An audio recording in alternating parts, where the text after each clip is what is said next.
बिस्मिल्लाहिर्रहमानिर्रहीम। Reaction with दुआ भट्ट के मोअज़्ज़िज़ दोस्तों, मैं हूं दुआ भट्ट। आप सब देखने और सुनने वालों को अस्सलाम वालेकुम।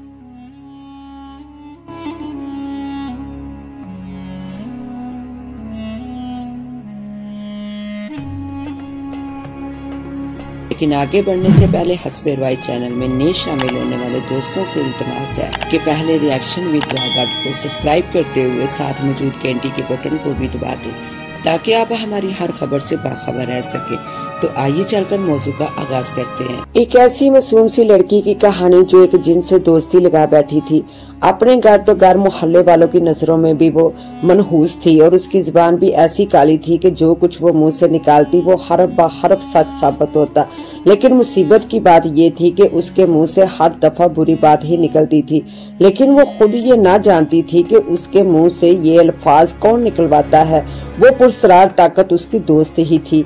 खानदान के हर फर्द की जुबान पर यही अल्फाज थे कि सनम मनहूस है, सनम नहुसत की पोटली है, सनम से जो शादी करेगा वो अपनी मौत को आप आवाज देगा। सनम इन बातों को सुनती जरूर थी लेकिन खास अहमियत नहीं देती थी। कुदरत ने जो इंसान को दो कान दिए हैं वो इन कानों का भरपूर इस्तेमाल करती थी, खसूसन दूसरे कान का जिससे सुनी हुई बेफसूल और बेतुकी बातों को बाहर धकेलना होता था। खानदान में अगर वो कहीं जाती तो कोई शख्स इस वजह से उससे बात करनी पसंद ना करता कि कहीं इसे मुखातब करके वो इसकी किसी नहुसत की जद में ना आ जाए। यही वजह है कि इसकी कोई सहेली या दोस्त भी नहीं थी और ना ही खूबसूरत होने के बावजूद अब तक किसी जवान ने इसे अपने दिल की रानी तस्लीम किया था। उसके वालिदैन अपनी बेटी की नहुसत से सख्त आजिज़ थे। पहले ही इनके कंधों पर सनम के अलावा दो जवान बेटियों का बोझ किसी बारी चट्टान की मन धरा हुआ था। वो इस बोझ से निजात भी हासिल न कर पाए थे कि तीसरी बेटी की नहुसत ने इन्हें बिना मौत मार डाला। वो बचपन से मनूस नहीं थी। जब से मराफीर इसकी जिंदगी में आया था इसकी नहुसत उभर कर सामने आई थी। मराफीर कौन था, कहाँ रहता था, कहाँ से आया था वो नहीं जानती थी। इसे कुछ नहीं मालूम था, लेकिन मराफील इसके हवासों पर छा चुका था। इस बात का शिद्दत से इसे एहसास था। मराफील की जो बात इसे सबसे ज्यादा पसंद थी और जो इसलिए बाइसे हैरत भी बनी हुई थी वो ये थी कि वो मराफील को सिर्फ इसका नाम लेकर आस्तिकी से पुकारती और वो पलक झपकते ही इसके सामने आन मौजूद होता। सिर्फ सनम ही इसे पसंद नहीं करती थी, वो भी सनम का बेहद दीवाना था। मराफील से इसकी पहली मुलाकात या पहली बार सामना उस वक्त हुआ था जब मुआहदे की रद्द से 11 महीने की मुद्दत खत्म होने के बाद इन्हें किराए का मकान छोड़कर एक दूसरे मकान में मुंतकिल होना पड़ा था। नया मकान 2 मंजिला होने के अलावा बहुत पुराना भी था। शायद इस वजह से रोशन, हवादार और कदरे बुलंद था। वो माँ और दोनों बड़ी बहनों को सफाई सुथराई में मसरूफ पाकर मकान का जायजा लेती हुई छत पर आ गई। दोपहर का वक्त था, सख्त गर्मियों के दिन थे। सूरज की झुलसा देने वाली धूप हर सू फैली हुई थी और इस धूप में गजब की तपश थी। हवा भी गोया आग के थप्पड़ बरसा रही थी। वो धूप और तपश की परवाह किए बगैर छत की दीवारों से झांक झांक कर अतराफ का जायजा लेने लगी। छत बहुत कशादा थी लेकिन छत की दीवारें ज्यादा बुलंद न होने की वजह से बासानी झुककर इर्द गिर्द का जायजा ले रही थी कि अचानक ही एक जगह वो अपना तवाज़ुन बरकरार न रख सकी और नीचे लड़क सी गई। बुलंदी बहुत ज्यादा थी और नीचे सीमेंट का बना पक्का फर्श था। इसके हवास जवाब दे गए, मारे खौफ के वो चीख भी न सकी। इसे अपनी मौत का यकीन सा होने लगा और इसके यकीन की वजह वो पक्का फर्श था जिससे टकराते ही इसके सर का चटक जाना लाजमी था। दर्दनाक मौत के ख्याल से ही इसने सख्ती से आंखें बंद कर ली। इसका जिस्म कमान से निकले तीर की मंद बुरक रफ्तारी से जमीन की तरफ बढ़े चले जा रहा था। इससे पहले कि वो अपना सर जमीन से टकराते हुए महसूस कर पाती, इसका जिस्म छत और जमीन के दरमियान उसी तरह से मुअल्लक होकर रह गया जैसे किसी नदीदा कुव्वत ने इसे जमीन से टकराने से कबल ही थाम लिया हो। इससे पहले कि वो आंखें खोलकर इस मेहरबान हस्ती को देखने की कोशिश करती जिस तेजी से इसका जिस्म नीचे की तरफ गिर रहा था उससे दुगनी रफ्तार से ऊपर की जारब उठने लगा। अभी वो इस सूरत हाल को समझ भी न पाई थी कि अपने कदमों तले ठोस जमीन का लमस महसूस करते ही इसने फौरन से आंखें खोल दी। ये क्या हमाकत थी, दीवार से लटक कर झांकना क्या बहुत जरूरी था। खूबसूरत मर्दाना आवाज पर इसने बुरक रफ्तारी से पलटकर अपने अकब में देखा। एक 15-16 वर्ष का खूबसूरत सा लड़का खड़ा इसे गुस्से से घूर रहा था। उम्र का लिहाज से इस लड़के की आवाजें इसे हैरत में मुबतला कर गई। उसकी आवाज एक भरपूर मर्द की तरह भारी और गरजदार आवाज थी। तुम कौन हो? इसी हैरत और मासूमियत से इसने दरियाफ्त किया। मेरा नाम मराफील है और मैं यही रहता हूँ, लड़के ने अपनी मर्दाना आवाज में जवाब दिया। इसकी आवाज में मासूमियत थी। मराफील ये कैसा नाम है? वो इसके अजीब नाम में उलझ कर रह गई। हमारे यहाँ ऐसे ही नाम होते हैं। लड़के ने इसे पसंदीदा नजरों से सर से लेकर पांव तक घूरते हुए देखा। तुमने अभी कहा कि तुम यहीं रहते हो, लेकिन जब मैं छत पर आई तो तुम छत पर मौजूद नहीं थे। तुम यकीनन झूठ बोल रहे हो। तुम कहीं से कूदकर हमारी छत पर आए हो। इसने नुक्ता इतराज बुलंद किया। मैं तुम्हें देखकर छुप गया था, लेकिन जब मैंने तुम्हें दीवार से लटकते देखा तो फौरन तुम्हारी मदद को लपका, लड़के ने जवाब दिया। इससे पहले कि वो कुछ और पूछती, सनम आ रही हो। सनम कम वक्त मारी नीचे आकर बहनों का हाथ बटा छत पर क्या करूं का खजाना तलाश करने के लिए मरी है। अम्मा की बेजार और कराहत आवाज ने इसकी तवज्जो खींच ली। वो तेजी से सीढ़ियों की तरफ बढ़ी और जरा सा झुककर बोली, अभी आई अम्मा। अम्मा को जवाब देकर वो जूही दोबारा पलटी। लड़का अपनी जगह से गायब था। वो हैरान सी रह गई। लम्हे भर के अंदर वो कहाँ गायब हो चुका था। इसने गर्दन घुमाकर छत का पूरा जायजा ले डाला, लेकिन इसे मराफील कहीं भी दिखाई ना दिया। अपने नाम और आवाज की तरह इसकी हस्ती भी अजीबो गरीब थी। वो ना समझी से कंधे उचकाकर सीढ़ियों की तरफ बढ़ गई। ताहम इन सवालात ने कई घंटों तक इसे बेचैन किए रखा था। मराफील कौन था? वो अचानक कहां से बरामद हुआ था? इसने इसे कदर बुलंदी से किस तरह गिरने के दौरान पकड़ लिया था? वो उम्र के एतबार से इससे 4-5 साल ही बड़ा दिखाई दे रहा था।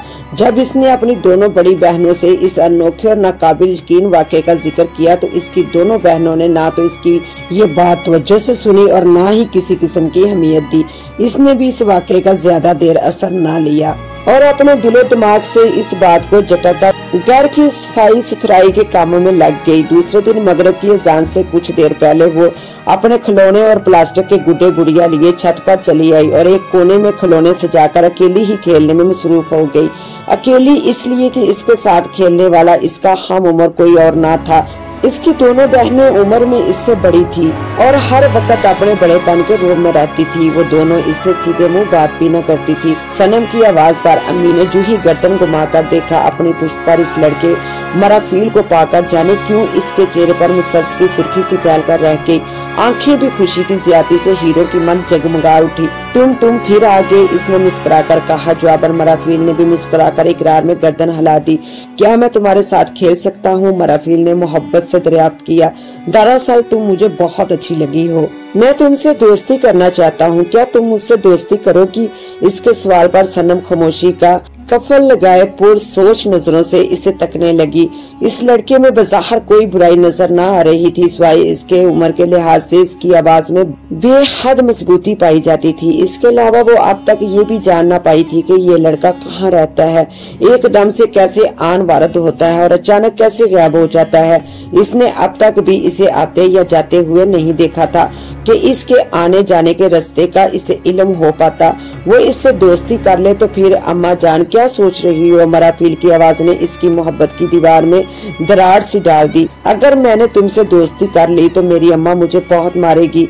अम्मा कहती हैं कि लड़कियों और लड़कों की दोस्ती नहीं होती, लड़के बहुत बुरे होते हैं। वो लड़कियों को मारते हैं, इन्हें डराते धमकाते रहते हैं। इनके साथ कभी नहीं खेलना चाहिए। इसने कहने को तो अपनी अम्मा की बात मराफील से कह दी, लेकिन ये बात कहते हुए जाने क्यों वो उदास सी हो गई थी। यहाँ इसके साथ खेलने वाला कोई नहीं था और वो इत्तेफाक से मिलने वाला इस अकलौते दोस्त को खोना नहीं चाहती थी। पहले वो लोग जहाँ रहते थे इस मोहल्ले में इसकी कई लड़कियों से दोस्ती थी, जिनके साथ वो सारा दिन अपने खिलौनों से गुड्डे गुड़ियों से खेला करती थी। यहाँ तो इसकी हम उम्र एक भी लड़की दिखाई ना दी थी। इसे ये जगह जिंदा इंसानों के रहने के लायक ही न लगती थी। मैं वादा करता हूँ मैं तुम्हें कभी नहीं मारूंगा और ना ही कभी डराने या धमकाने की कोशिश करूंगा, मराफील ने भरपूर यकीन से कहा। इसकी आंखें रोशनी की मंद जगमगा उठी। बिल्कुल सच, लेकिन एक बात याद रखना, मेरी ये दोस्ती चंद दिनों, चंद महीनों या चंद सालों की नहीं होगी। मैं हमेशा तुम्हारा दोस्त रहूंगा, चाहे तुम कहीं भी चली जाओ, हर जगह पहुंच जाऊंगा। वैसे अब मैं तुम्हें इस घर से कहीं जाने नहीं दूंगा क्योंकि तुम मुझे बहुत अच्छी लगी हो। मराफिल का अंदाज और लबो लहजा बज़ाहिर बहुत सादा और आम सा था, लेकिन जाने क्या बात थी कि खौफ की एक लहर इसके पूरे जिस्म में गर्दिश कर गई। कल तुम अचानक कहाँ गायब हो गए थे? मैंने पूरी छत पर तुम्हें तलाश किया लेकिन तुम मुझे कहीं भी दिखाई न दिए। इसने मासूमियत से पूछा। मुझे मालूम है, मैं सब देख रहा था। मराफिल ने इसके मासूम हसन को नजरों में जज़ब करते हुए कहा। इसकी आंखों की गैर मामूली चमक सनम के दिल की धड़कनें मुंतशर कर गई। वो चंद लम्हों से ज्यादा इसकी आंखों की तरफ ना देख सकी और नजरें झुकाने पर मजबूर हो गई। तुमने कल मेरी जान बचाई थी, मुझे तुम्हारा शुक्रिया अदा करना याद ही न रहा, और जब याद आया तो तुम जा चुके थे। इसने खिलौनों को तरतीब से सजाते हुए कहा। वो बिना जवाब दिए टिकटिकी बांधे इसे घूरता रहा। सनम का मासूम हुस्न बिजली बनकर इसके हवास पर गिर रहा था और इसे जलाकर भस्म किए दे रहा था। सनम को इसका मुसलसल और बिना पलक झपकना घूरना अगरचे शिद्दत से महसूस हो रहा था और बहुत अजीब सा भी लग रहा था, लेकिन वो एक अनजाने खौफ के जेरे असर खिलौनों से खेलती रही। खेल के दौरान इसने कई बार मराफिल को भी मुखातिब किया था, लेकिन ऐसा लगता था इसकी समाअत बेवक्त छीन ली गई थी। जब भी वो गूंगा बहरा बना सिर्फ इसके मासूम हुस्न को तके जा रहा था। इसके वजूद का अंग अंग आंखें बने सनम के मासूम हुस्न का नजारा कर रहा था। जा रही हूँ, खिलौने समेटते हुए इसने खफगी से कहा। कहाँ जा रही हो? जब वो मराफिल की नजरों के सामने से उठ खड़ी हुई तो वो इस तरह चौंक उठा जैसे किसी ने इसे गहरी नींद से जबरी बेदार किया हो। इस दौरान इसने खिलौने की बास्केट उठाई 2-3 कदम आगे बढ़ चुकी थी। मराफिल ने सवाल करते ही इसे रोकने के लिए अपना हाथ बढ़ा दिया। इसका हाथ अज खुद लंबा होता चला गया और अगले ही लम्हे इसके हाथ की गिरफ्त में सनम की नाजुक सी कलाई थी। सनम ने यूं ही पलटकर जो देखा तो मराफिल का लंबा सा हाथ देखकर इसकी आंखें खौफ और दहशत से फैल कर रह गई, दिल तक से रह गया और वो किसी मुजस्मे की मंद साकत खड़ी की खड़ी रह गई। क्या नाराज होके जा रही हो सनम? मराफिल के लबों से निकलने वाली भारी मर्दाना आवाज ने इसकी रही सही हिम्मत भी छीन ली।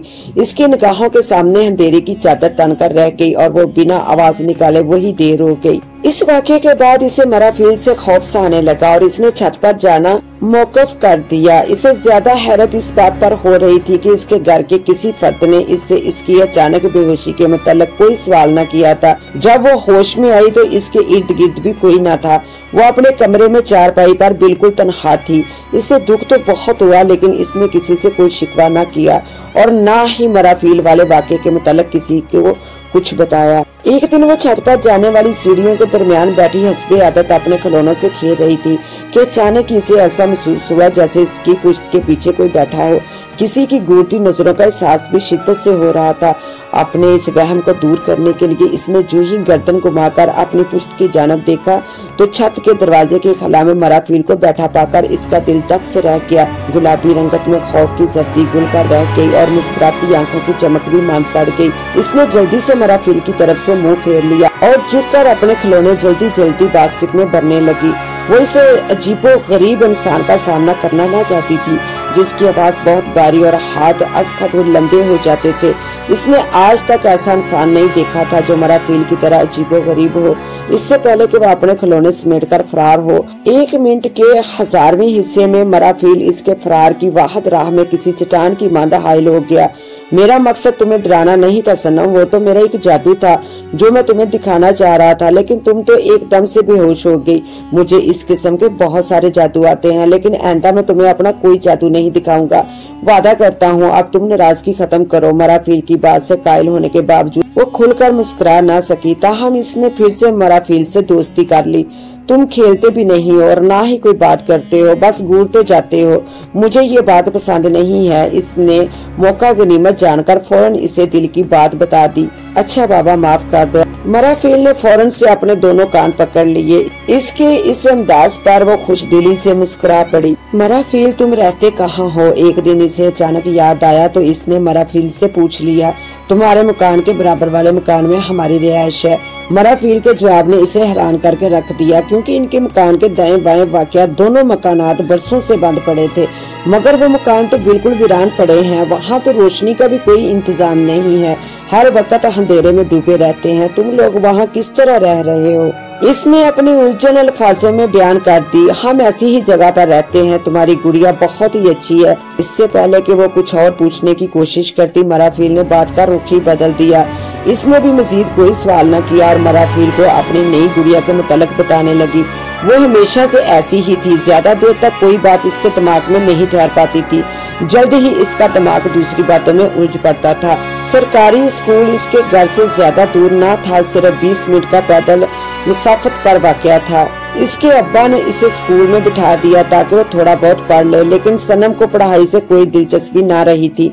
इसकी वजह ये थी कि हर साल इसके अब्बा इसे एक नए स्कूल में दाखिल करवाते थे और हर साल इसे इसी क्लास में बिठाया जाता था। इसीलिए तो 12 वर्ष की होने के बावजूद वो तीसरी जमात में ही थी। इसका दिल पढ़ाई से बुरी तरह उठ चुका था, लेकिन अम्मा अब्बा के गुस्से के खौफ से वो स्कूल चली जाया करती थी।